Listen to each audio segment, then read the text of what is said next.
The payments industry moves fast. The economics behind it move even faster. Welcome to On the Wire, a show about the economics of payments, the institutions moving money, and the infrastructure underneath it all. This episode is produced by Payware using AI voice synthesis, built from primary research, technical documentation, and real market data. No studio, no hosts, just the content, clearly presented. Let's get into it. So imagine you are building a state-of-the-art vault. Like you're trying to protect your company's absolute most valuable asset, which is your recurring revenue. Right. And you spend millions on the structural engineering, the marketing, to get people to actually put their money inside, perfecting the product experience, all of that. A whole 9 yards. Exactly. And then, for some completely inexplicable reason, you secure this impenetrable vault with a battery-powered lock. Oh, wow. Right. You don't know exactly when the battery is going to die, but you know for absolute fact that it will. And when it does, the vault door just swings wide open and your revenue walks right out. That is, it sounds ridiculous when you put it like that. It does sound ridiculous. But, because of a tiny piece of plastic that expired in someone's wallet, that's exactly what is happening to subscription businesses everywhere. It's this silent killer, and we call it involuntary churn. It really is the perfect analogy, though, because we build these incredibly sophisticated, highly scalable digital businesses, and then, think about it. We tie their entire financial survival to a physical card, a card that literally has an arbitrary expiration date stamped right on the front. Right, it's just built into the system. Exactly. We are actively designing a failure point into a system that should, theoretically, be built for permanence. Well, welcome to the deep dive. Today, we are looking at the hard data behind this massive, invisible money leak. Our mission is to really unpack the mechanics of involuntary churn and, more importantly, explore how tearing up the credit card in favor of account-to-account or A2A payments is just completely transforming the financial realities of subscription models. Yeah, the shift is pretty incredible to watch. We're going to look at the exact financial benefits, we'll calculate the actual ROI, and see how this plays out across both B2C and B2B models. Because involuntary churn, it's basically a leaky bucket. Oh, for sure. The leaky bucket is real. Businesses spend all their time and all their marketing budget pouring new water in, totally ignoring the massive hole at the bottom that is, frankly, entirely preventable. Right. And when you look at the raw data, you realize we are moving away from a payment ecosystem that essentially sets booby traps for its own merchants. So let's clearly define what involuntary churn actually is first. Let's do it. So this is when you lose a customer purely because their payment method failed, right? And they just never bothered to jump through all the administrative hoops to update it. So they aren't mad at the company? Not at all. They didn't have a bad experience. They didn't go in and hit the cancel button. The system just failed them. And the breakdown of why those payments fail is, it's frankly infuriating if you're a business owner. Oh, it really is. Because looking at the sources, 60 to 70% of this involuntary churn is strictly from expired cards. Just a date passing. Yeah, literally just a date. And then another 15 to 20% is insufficient funds. And then, this is the crazy one, 10 to 15% is from fraud blocks. Right, where a bank's algorithm just mistakenly flags a perfectly legitimate recurring monthly charge as suspicious and just shuts the whole thing down. It's wild. Wait, so since cards generally expire every 2 to 4 years, does that mean a subscription business is essentially guaranteed that a quarter of their entire customer base will have their payment method break every single year just by existing? Yes. That is exactly what the data tells us. It's a systemic mathematical certainty. If your business relies exclusively on cards on file, you are just fighting a constantly ticking clock. Wow. You're essentially renting your customers from the credit card companies, and the lease basically expires every 36 months. That is, frankly, terrifying for anyone running a recurring revenue model. Totally. And to really understand the damage here, we have to talk about the destruction of lifetime value, or LTV. Right, the long-term impact. Exactly. So let's run a highly typical scenario. Let's say your average subscriber sticks around for 24 months. Okay, 2 years. Yeah. If their credit card expires at month 8 and that payment fails, you haven't just lost that single month's subscription fee. You have instantaneously destroyed 66% of their total potential value to your company. Because they just drop off completely. All right. All those future months are just gone. And not because they dislike the product, but literally because of administrative friction. And I imagine the recovery process actually trying to get them back is an absolute nightmare because you're suddenly spending money just to retain the revenue you already earned in the first place. Oh, it's a massive resource drain. Trying to win back a customer who churned involuntarily costs anywhere from 2 to 25 euros per single attempt. Wait, up to 25 euros just to try and get them back? Yeah, depending on whether you are just, firing off automated emails or if you actually have to get a customer support team involved to do manual outreach. And here's the truly brutal part. Despite all that effort and expense, 60 to 70% of those customers never return. Never. Because the friction is just too high, right? I mean, you're asking them to stop their day, find an email, click a link, try to remember their password, which I never do. But he does. Right. And then they have to dig their new physical card out of their wallet, carefully type in 16 digits, an expiration date, and a CVV code. I mean, inertia is undefeated. They just let it go. Precisely. Inertia completely takes over. Okay, so now that we understand the sheer scale of the hole in this bucket, let's zoom in on a specific industry that gets hit the hardest by this to see exactly how the financial repair works.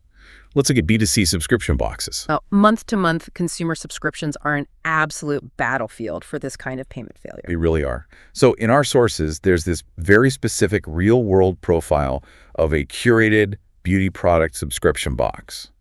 And they're pulling in 6.8 million euros in annual recurring revenue, or ARR. Right. And their model is basically a perfect storm for involuntary churn vulnerabilities. Because, first of all, it's a strict month-to-month model. There's no annual prepayment to lock in the cash. Yeah, which means the business is taking on 12 separate risk events a year where a payment could theoretically fail. 12 chances a year for the vault door to swing open. Exactly. And second, look at their core demographic. Their target audience is aged 25 to 34. And that demographic inherently has much higher card turnover. Right. I mean, they switch banks more often, they lose cards more often, they chase credit card sign-up bonuses. And then you also have to factor in the specific mechanics of a subscription box, which rely heavily on gift subscription. Oh, that makes total sense. Like if I buy my sister a 6-month beauty box subscription for her birthday using my credit card, and then say my card gets compromised or expires in month 4, her box just mysteriously stops showing up. Exactly. And she is definitely not going to call customer service and give them my new credit card details. No, of course not. The disconnect between the payer and the actual user creates a massive vulnerability there. So because of all these compounding factors, this specific beauty box company was sitting at a highly painful 10% involuntary churn rate. 10%. Yeah. On 6.8 million in ARR, that 10% translates to 679,000 euros in lost revenue every single year, just evaporating into thin air because of payment friction. That is painful to even think about. So let's detail the financial turnaround when they implement A2A payments, because calculating the ROI of A2A here is what really caught my attention. The turnaround is phenomenal. But it really starts with how they position it to the consumer. They don't try to explain the back-end banking infrastructure, right? They simply market A2A as a never miss a box, completely hassle-free payment tier. I love that framing. It's so consumer-friendly. It works perfectly. So by month 24 of offering this, they hit a 38% A2A adoption rate across their entire active subscriber base. Let's unpack the math on that, because this is where the theory actually hits the bottom line. First, A2A is significantly cheaper to process than credit cards, right? Significantly, yes. So just by shifting 38% of their volume away from the traditional card networks, they save over 23,000 euros annually purely in processing fees. Which is nice, but honestly, that's almost a rounding error compared to the churn reduction. Right, because bank accounts don't expire, that 38% cohort suddenly becomes incredibly stable.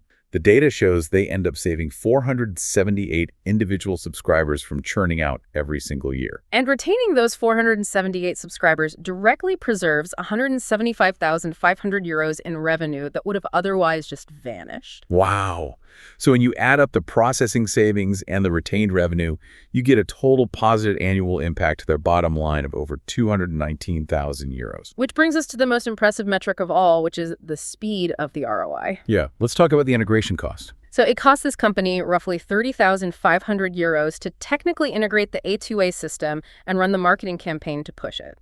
With that €219,000 annual uplift we just calculated, their break-even point on the integration cost happened in an incredibly fast 1.7 months. 1.7 months. That is unheard of in software integrations. Usually, if you implement a new back-end system, you're hoping to see a return on investment in, 3 or 4 quarters? At best, yeah. To pay it back in less than 8 weeks is just staggering.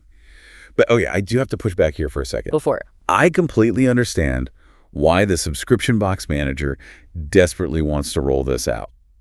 The financial upside is a total no-brainer. But why on earth would a 25-year-old subscriber actually bother changing their payment method from a card to a bank account? It's a fair question. Like, if I'm 25, I have Apple Pay or Google Pay. I literally just double-click the side of my phone and I'm done. Mm-hmm. Why would I dig out my bank routing details or willingly log into my bank portal just to pay for a box of face cream? That feels like way more friction than just using a saved card. That is the exact right question to ask. But it really comes down to understanding the modern open banking flow, because you aren't digging out routing numbers. Right. No, you aren't filling out direct debit mandate forms like it's 1995. When you choose the A2A option, it seamlessly redirects you to your existing banking app on your phone. You look at it, Face ID authenticates you, you hit approve, and you are literally done. It takes about 4 seconds. Oh, wow. Okay, that changes things. Right. But the real reason they adopt it is the psychology of the marketing, that set it and forget it messaging we talked about. Yeah, getting an email with a red subject line that says, "Action required, update your payment method," is a deeply annoying experience for a consumer. Oh, it feels like administrative homework. Nobody wants to do it. By offering A2A, you are essentially selling them long-term peace of mind. And younger demographics who practically live inside their mobile banking apps anyway, they respond incredibly well to that promise of zero future admin. Which highlights a hidden superpower of A2A discovered in this B2C space. The lifetime value doesn't just stabilize, it actively jumps. Yes, this is my favorite stat. The data shows that subscribers using A2A stay for an average of 15.8 months, compared to just 11.2 months for card users. That is a 41% increase in LTV just from changing the payment rails. Hold on. We need to really highlight why that happens, because it's a brilliant psychological insight. Okay, lay it on me. Every single time you send a customer and update your payment email because their card failed, you aren't just causing a minor annoyance, you are accidentally forcing an existential purchasing decision. Oh, that is such a crucial point. We're waking them up from their subscription slumber. Exactly. We are forcing them to actively stop what they are doing and ask themselves, wait, do I still actually want this box of face creams every month? Am I even using the stuff from last month? Right. You are practically inviting them to cancel. When you eliminate the expired card, you completely eliminate that existential subscription crisis. The product just keeps arriving, and they keep enjoying it. That makes so much sense. Plus, we also have to acknowledge that connecting a bank account inherently carries a slightly higher psychological commitment signal than just typing in a credit card number.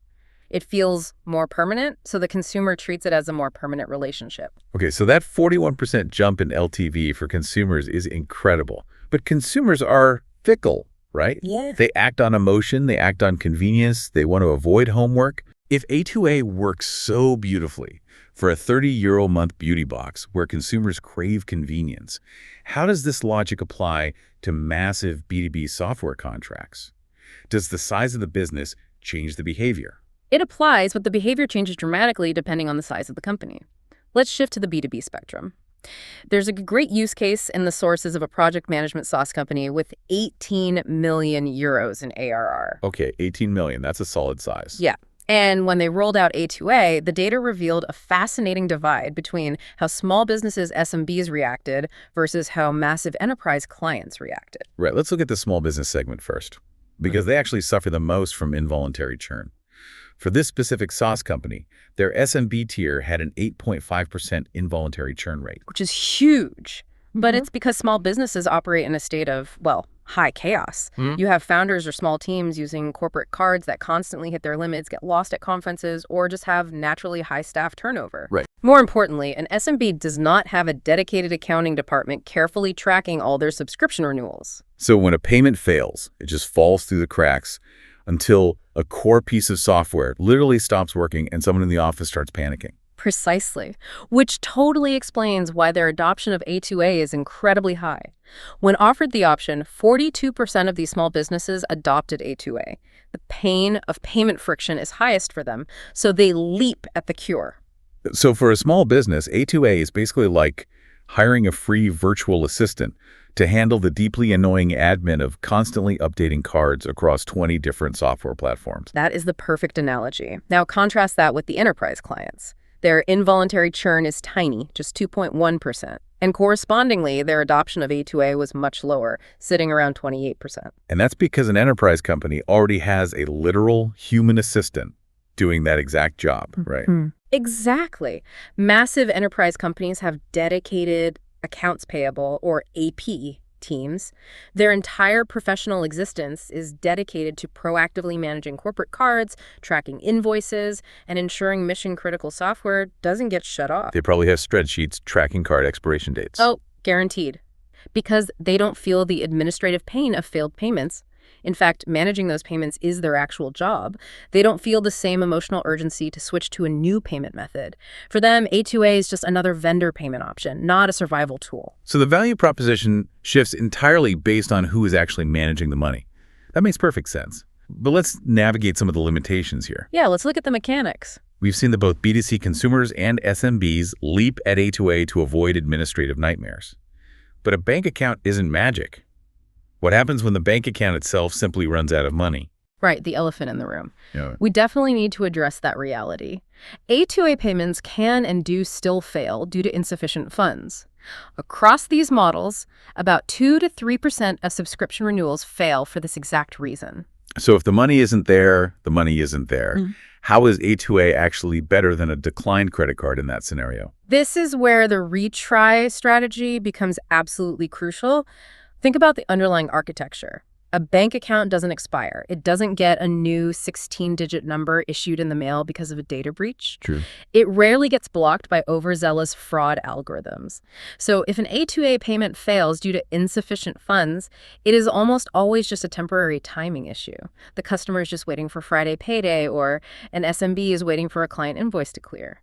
The account itself is still perfectly valid. Oh, I see. So when the merchant system automatically tries to pull the funds again a few days later, it actually works. Exactly. When the system retries that A2A payment 3 to 5 days later, the recovery rate is between 55 and 65%. That's huge. Right. Compare that to retrying a failed credit card, which only recovers about 30 to 40% of the time. Because with a card, there is a very high probability that the card is just permanently dead, and no amount of retrying is going to bring it back to life. That is a massive operational advantage. Yeah. But let's talk about the psychology of adoption again, specifically regarding trust issues. Because the sources show that 28% of consumers express hesitation before signing up, specifically about the idea of connecting their bank account. It's a common fear. And honestly, I get it.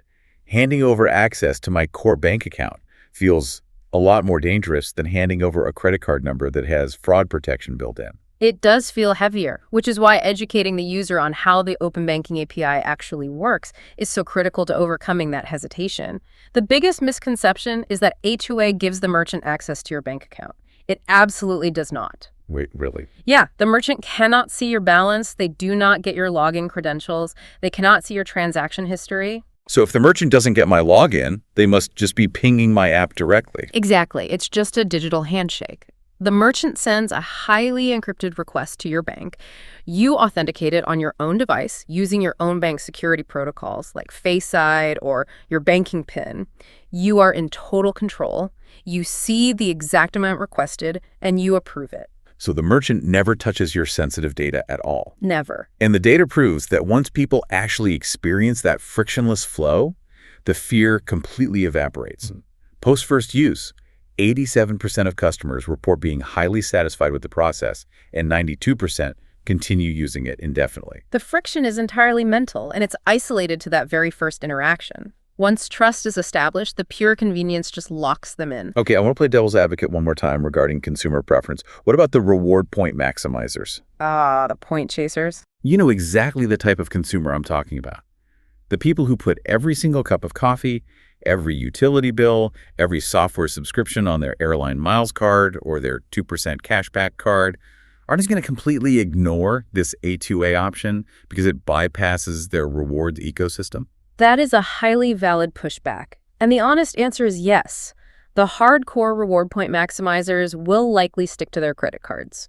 A2A is not designed to be a 100% replacement for cards across the board. So it's more of a hybrid approach. Exactly. It's a hybrid edition alongside cards. But you really have to look at the macroeconomic context here to understand why it's still so powerful, particularly if you look at the European market data. Right, the credit versus debit divide. We have a massive cultural difference in how we spend money. Precisely. In the European B2C market, 70 to 85% of all payments are already made using debit cards. In the B2B sector, 65 to 75% of subscriptions are already paid via debit or traditional direct debit. Wow. So the vast majority of the market isn't even playing the credit card rewards game anyway. They are already paying with cash they actually have sitting in the bank. They aren't relying on a credit card to float the cost of their subscription for 30 days. Exactly. For that massive 70+% of the market that is already using debit, A2A is simply a monumental upgrade to an experience they are already having. It gives them the exact same direct-from-bank cash flow management, but completely removes the physical piece of plastic that keeps expiring, getting lost, and interrupting their critical services. So let's zoom out and synthesize what this all actually means for the future of subscription revenue. We started this deep dive talking about a vault with a battery-powered lock, watching 10% of our hard-earned revenue just walk out the door through involuntary churn. Right. And the fundamental takeaway to solving that is a beautifully simple reality: bank accounts don't expire. That single undeniable fact creates a complete paradigm shift. Yes, reducing your payment processing fees from around 1.5% down to 0.5% is fantastic for your gross margins, but that is just a nice operational bonus. The real financial revolution is stopping the bleeding. It's eliminating 60 to 70% of your involuntary churn overnight. When you stop losing perfectly happy customers to arbitrary card expirations, your lifetime value metrics just go through the roof. It fundamentally changes the math of your business. And it shifts the entire operational focus of a company. Instead of spending your valuable engineering and customer support resources chasing down customers to update their billing info, those teams can actually focus on making the core product better. It aligns the business's goals with the customer's desired experience, which is just seamless, uninterrupted service. I want to leave you in a final provocative thought to mull over, building on the idea of first-mover advantage that we saw in the sources. Think about the switching costs for a consumer. If a business adopts A2A today, they essentially lock their customers into a seamless, totally invisible subscription. The customer literally never has to think about updating a payment method ever again. It creates an incredibly sticky relationship, a strategic moat built entirely out of convenience. Exactly. So the question is this. If you delay implementing A2A for your business and your competitors roll it out first, will you eventually find it literally impossible to steal customers away from them in the future? Oh, that's interesting. Right. Think about it. In order to switch to your service, that customer has to actively give up their invisible, frictionless A2A payment and go back to typing in a 16-digit card number that they know for a fact is going to break in 2 years. The friction to switch might just become too high to overcome. It's a fascinating competitive dynamic. Convenience really is the ultimate lock-in. Thank you for joining us on this deep dive. The next time you open your wallet and look at that little piece of plastic with the expiration date stamped on it, you'll know exactly how much invisible chaos it's causing behind the scenes. Look at your own recurring subscriptions and ask yourself which ones you'd rather put on autopilot forever. Until next time. That's On the Wire, produced by Payware, the transaction resolution network for instant A2A payments. This episode was AI generated from Payware's published research and documentation. If something sparked a question, the full source material is available at payware.eu. If you work in payments at a bank, an ISV, or a merchant organization, and what you heard is relevant to what you're building, reach out. The conversation doesn't have to stop here. Subscribe to On the Wire wherever you listen to podcasts. The next episode is already waiting.